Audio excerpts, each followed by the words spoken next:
Bonjour, je voudrais vous faire part d'une réflexion que nous avons chez Mélétis. À quoi sert un baromètre de satisfaction quand il vous dit toujours la même chose?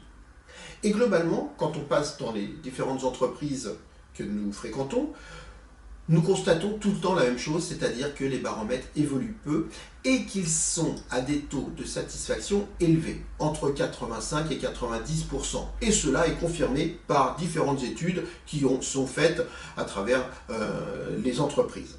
Donc quand on a des taux de tels taux de satisfaction, il y a deux réflexions qu'on peut avoir derrière.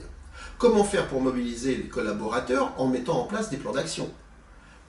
Comment faire pour leur dire on est à 90%, on va viser 91%, il faut faire mieux, alors qu'on est déjà très bien.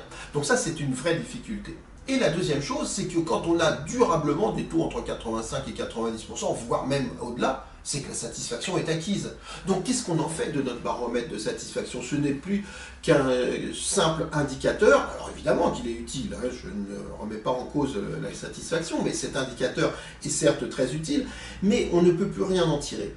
Donc la satisfaction devient beaucoup moins intéressante. Et c'est là où nous avons une solution, où on a une préconisation, c'est que comme la satisfaction est moins intéressante, on va plutôt s'efforcer d'aller chercher l'insatisfaction. Et ça va nous permettre de faire évoluer nos questionnaires et notre approche du questionnement.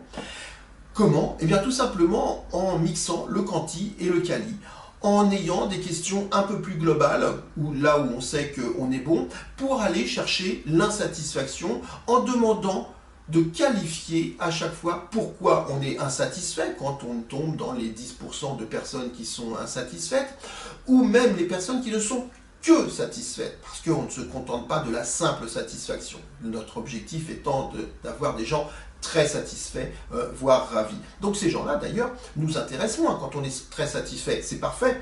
On peut passer aux questions suivantes sans demander plus de précision. En revanche, quand on est satisfait, plutôt pas satisfait ou très insatisfait, selon l'échelle de mesure que vous utilisez, là, on va chercher des explications. Et c'est comme ça qu'on va réussir à avoir un nouveau regard sur notre baromètre et sur notre qualité de service. Nouveau regard parce que, certes, on a toujours nos statistiques, donc on n'a pas de rupture avec le passé, mais on va avoir une information qualitative beaucoup plus précieuse pour développer nos plans d'action et remobiliser en interne des gens qui ne faisaient plus que simplement regarder la dernière stat sortie par le baromètre de satisfaction et qui attendaient la prochaine.